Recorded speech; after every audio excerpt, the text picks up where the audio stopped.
Саламатсызбы, сиздер менен БК Медиа каналы. Эгер биздин каналда биринчи болсоңуз, подписация баскычын басып, каналга катталып коюңуз. Алмазбек Атамбаев 1-2 күнгө чет өлкөгө барып келиши мүмкүн.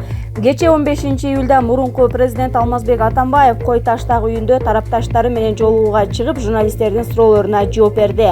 Ал Кыргыз өлкөсүнөн узак убакытка кетпей турганын айтты. Мени кетип калат деп ойлобой эле койсун. Мүмкүнчүлүк болсо 1-2 күнгө гана чет өлкөгө эс алууга же мөөнөтсүз иштер менен барып келиши мүмкүн. Кайсы өлкөгө экенин айтпай эле коеюн. Өз учуру келгенде өзүм же басма сөз кызматым баарын айтып берет, деди Атамбаев.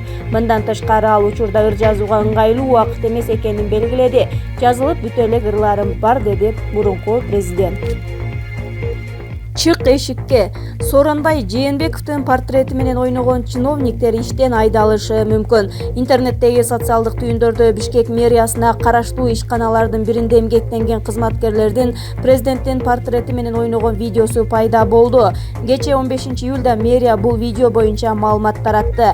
Кезектеги жыйында биринчи вице-мэр Алмаз Бакетаев, вице-мэр Азиз Алымкуловго, мэриянын аппарат жетекчиси Балбак Түлөбаевга жана Бишкек унаа токтотуучу жайлары муниципалдык ишканасынын жетекчиси Улан Жолдошевке тартип бузган кызматкерлерге карата мыйзам чегинде керек болсо иштен кетирүү боюнча чара көрүү тапшырмасын берди. Такталгандай, видеодогу жигиттер аталган ишкананын кызматкерлери. Алар коомчулуктан жана президенттен кечирим сурашты деп айтылат маалыматта. Жалал-Абадда 11 жашар баланы скотч менен байлап бычактады делген эжеси учурда дарыгерлердин көзөмөлүндө. Жалал-Абад облусундагы Сузак районунда 11 жаштагы инисинин өлүмүнө шектелип жаткан 14 жаштагы кызга карата соттук психиатриялык экспертиза дайындалды. Бул тууралуу облустук милициядан билдиришти.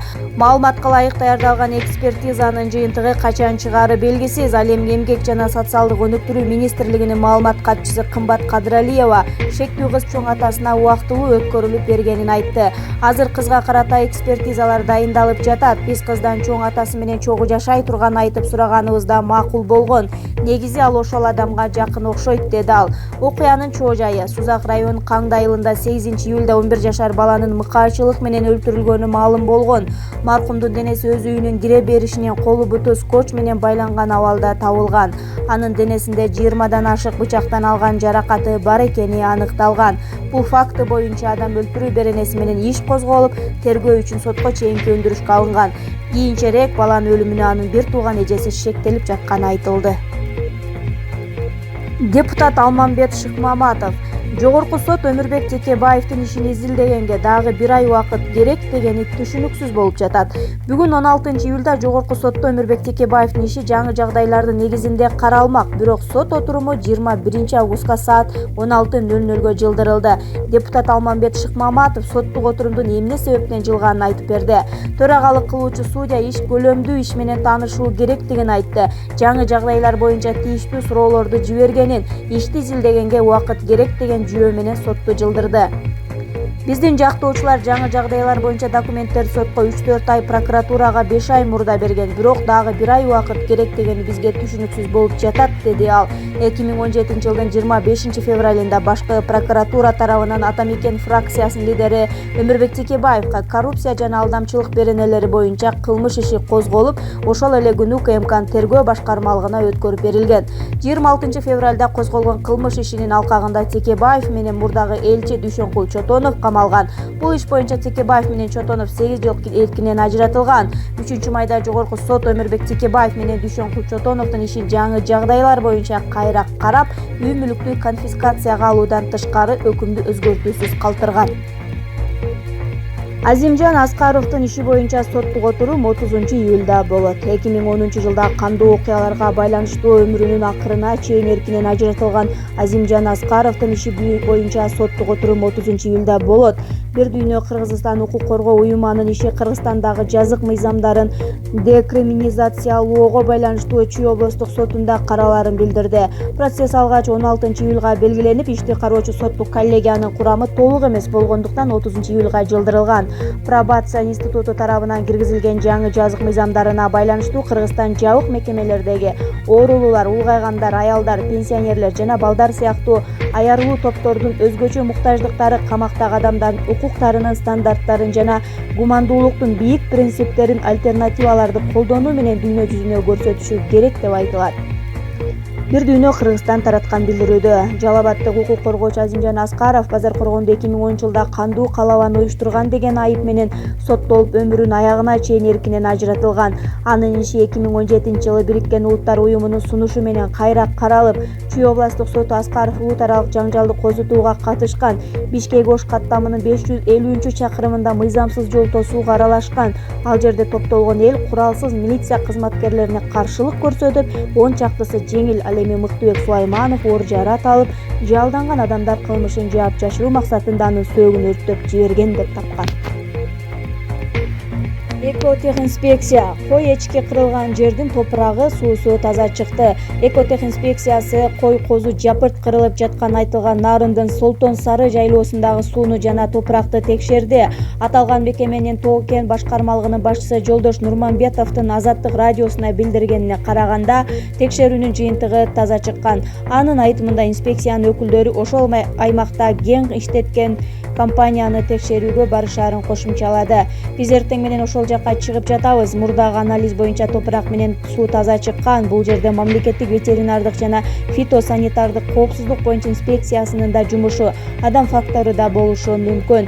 Социалдык тармактарда Солтон Сары жайлоосунда кой эчки массалык түрдө кырылып жатканы тартылган видеолор тараган. Мамлекеттик ветеринардык жана фитосанитардык коопсуздук боюнча инспекциясы Эмгекчил айыл аймагына караштуу Солтон Сары жайлоосунан кой эчкилердин өлүп жатканына байланыштуу клиникалык кароо жүргүзүп, жугуштуу лаңдардын белгиси аныкталбаганын билдирген. Өлгөн малдан анализ алынганда этинде нитрат жана мышьяк бары аныкталган. Мунун негизинде малдар ууланып өлүп жатканы боюнча болжолдуу диагноз коюлган. Индия айга ракета учуруну башка күнгө калтырды. Индиядан айга жөнөп жаткан ракета учууга 1 саат калганда токтотулуп, башка күнгө калтырылды. Бул тууралуу кечээ 15-июлда Индиянын космостук изилдөөлөр уюму билдирди. Техникалык мүчүлүштүктөн улам учуунун кечиктирилгени айтылды, бирок так себеби маалымдалган жок. Кайсыл күнгө жылдырылганы да кабарлана элек. Бир да техника колдонулган жок. Баткендин Зардалысына барчу жолго көпүрө курулду. Баткен район борборунан 100 чакырым алыстыкта жайгашкан Карабак айыл өкмөтүнүн алыскы Зардалы айылынын тургундары 2016-жылы ашар жол менен башталган көпүрөнү куруп бүтүрүштү. Бул тууралуу Зардалы айылынын тургуну Урайым Дилшатов Спутник Кыргызстан агенттигине билдирди. Маалыматка ылайык, Кожешкен дарыясындагы суунун агымы күч болгондуктан буга чейин салынган 5 көпүрөнү алып кеткен. Ошол себептен 2016-жылы жергиликтүү тургундар ашар жолу менен көпүрө куруу демилгесин колго алып, ага жергиликтүү тургун Урайым Дилшатов жетекчилик кылган. Өкмөт тарабынан 1,5 миллион сомдук курулуш материалдары берилген. Карабак айылынын тургуну Абдулашиф Мусаевдин айтымында, Бишкек, Москва шаарларында жана Америка, Египет, Бириккен Араб Эмирлигинде, Туркияда иштеп жүргөн баткендик жигиттер көпүрөнүн курулуш иштерине акчалай колдоо көрсөткөн. Калган жумуштарды эл ашар ыкмасында баштап, узундугу 12 метр болгон көпүрө пайдаланууга берилди. Агымы күч дарыянын үстүнө көпүрө салуу оңойго турбагандыгына токтолгон жергиликтүү жашоочу Урайым Дилшатов кууш жерге техникада келе албастыгын билдирди. Семент жана башка курулуш материалдарын эшек менен же болбосо колго көтөрүп ташып жаттык.